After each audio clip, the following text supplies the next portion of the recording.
warahmatullahi wabarakatuh. Saya Wahyu Dwianggarata dari Teknik Elektro Angkatan 2021 ingin mempresentasikan tentang kapasitor seri, paralel, dan campuran.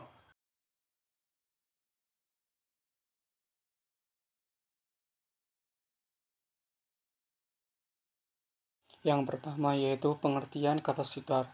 Kapasitor adalah alat yang dapat menyimpan energi di dalam medan listrik dengan cara mengumpulkan ketidakseimbangan internal dari muatan listrik tersebut. Ini adalah sejarah kapasitor. Model kapasitor pertama diciptakan di Belanda, tepatnya di kota Leiden pada abad ke-18 oleh para eksperimentasi fisika. Dinamakan Leiden jar.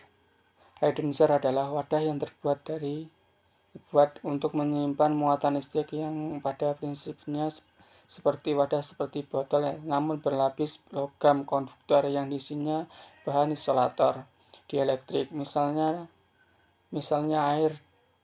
Pada wadahnya dimasukkan sebuah batang logam yang bersifat konduktor, sehingga diperoleh lapisan konduktor dielektrik. Konduktor prinsip inilah yang dipakai untuk membuat kapasitor modern. Yang selanjutnya adalah cara kerja kapasitor.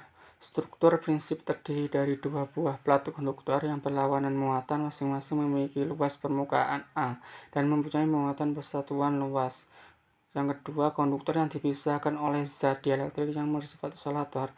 Sejauh zat ini yang nantinya akan merangkap atau menampung elektron-elektron bebas. Muatan berada pada permukaan konduktor yang jumlah totalnya adalah 0. Hal ini disebabkan jumlah muatan negatif dan positif sama besar. Bahan dielektrik adalah bahan yang jika tidak terdapat medan listrik bersifat isolator, namun jika ada medan listrik yang melewatinya, maka akan terbentuk dipol-dipol listrik yang arah medan magnetnya melawan medan listrik semula. Yang selanjutnya adalah kegunaan kapasitor. Fungsi untuk menyimpan muatan serta energi listrik.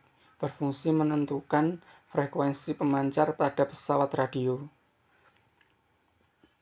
Sebagai perantara tegangan pada satu diodes power supply, berfungsi untuk membebaskan percikan api pada sistem pengapian mobil. Sebagai filter atau penyaring dalam rangkaian power supply, mengirit daya listrik lampu neon. Perantara DC ada pengubah C to DC, pembangkit gelombang AC atau osilator. Yang selanjutnya adalah jenis-jenis kapasitor. Kapasitor seri. Kapasitor seri adalah rangkaian terdiri dari dua buah atau lebih kapasitor yang disusun sejajar atau berbentuk seri. Manfaat penggunaan kapasitor seri: mengurangi kerugian, memperbaiki kondisi tegangan, mempertinggi kapasitas pembebanan jaringan. Gambar kapasitor seri dapat dilihat sebagai berikut: C1, C2, C3, dan C4.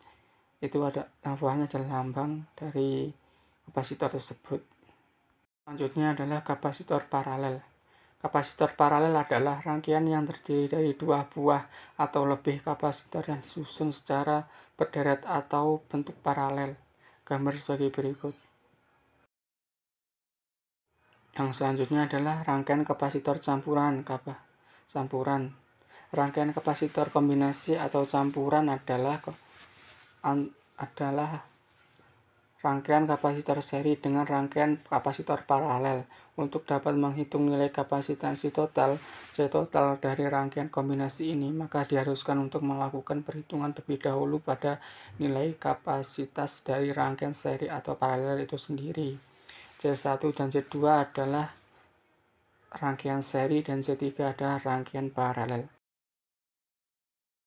Kapasitor sud.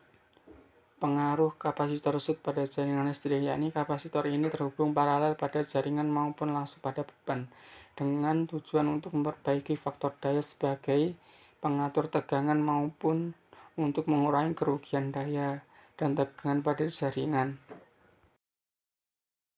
Berikut adalah beberapa jenis kapasitor pada sistem tenaga listrik yang sering digunakan. Yang pertama, kapasitor daya. Yang kedua, kapasitor gandeng. Yang ketiga, kapasitor pembagi tegangan. Yang keempat, kapasitor filter. Dan kelima, kapasitor perantara. Kapasitor berdasarkan fuse, fuse eksternal, fuse internal, dan tanpa fuse atau fuseless. Soal kapasitor paralel. 3 kapasitor masing-masing kapasitas 4 mikrofarad, 2 mikrofarad, dan 3 mikrofarad. Ketiga kapasitor dirangkai paralel, kapasitas penggantinya adalah pembahasan. Diketahui kapasitor C1 sama dengan 4 mikrofarad, kapasitor C2 2 mikrofarad, dan kapasitor C3 sama dengan 3 mikrofarad. Ditanya kapasitas pengganti. Kapasitas pengganti sebagai berikut: C sama dengan C1 ditambah C2 tambah C3. C total sama dengan 4 mikrofarad ditambah 2 mikrofarad ditambah 3 mikrofarad sama dengan 9 mikrofarad.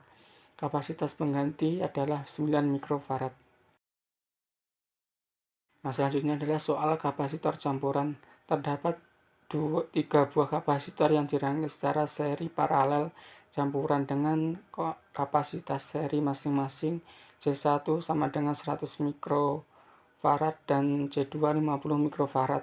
Dan nilai kapasitas paralel C3 sama dengan 100 mikrofarad. Maka berapa farad nilai kapasitas total penggantinya? Nilai kapasitas seri C1 per C1 C total sama dengan 1 per C1 tambah 1 per C2. C1 per C total sama dengan 1 per 100 mikrofarad tambah 1 per 50 mikrofarad.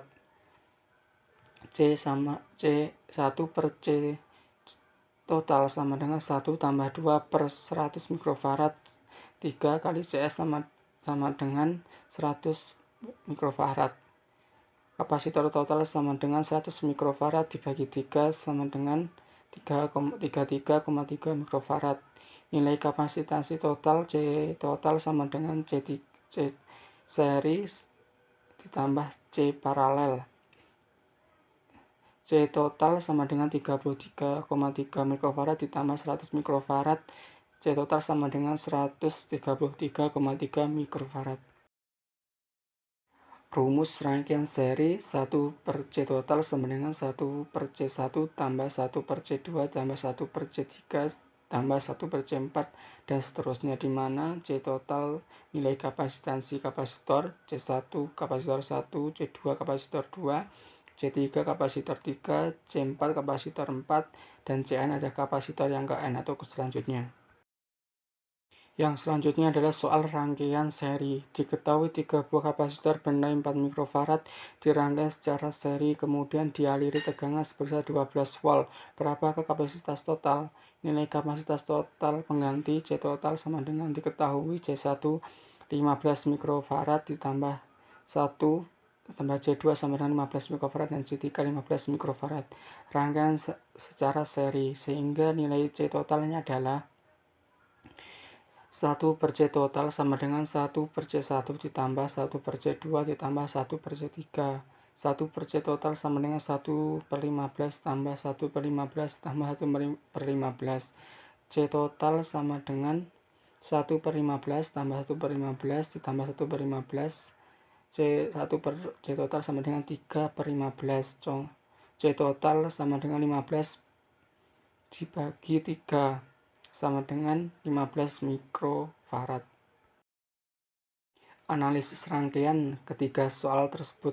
Dari 3 contoh perhitungan di atas, bisa diambil kesimpulan bahwa kapasitas yang dirangkai secara seri bisa menghasilkan nilai yang jauh lebih kecil, sedangkan untuk kapasitor yang dirangkai dalam bentuk paralel akan menghasilkan nilai yang lebih besar.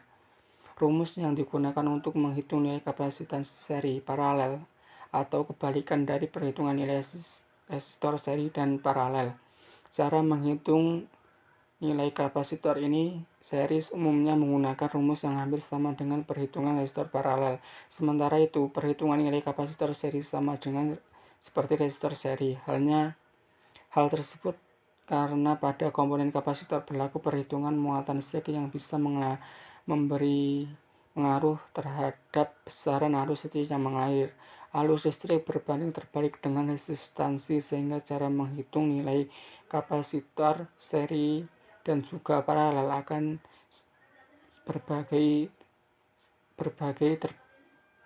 terbalik dengan cara menghitung resistor. Sekian presentasi dari saya. Jika ada yang ditanyakan, silahkan komen di bawah ini. Jangan lupa like, komen, dan subscribe. Jika ada kurang lebihnya, saya mohon maaf. Assalamualaikum warahmatullahi wabarakatuh.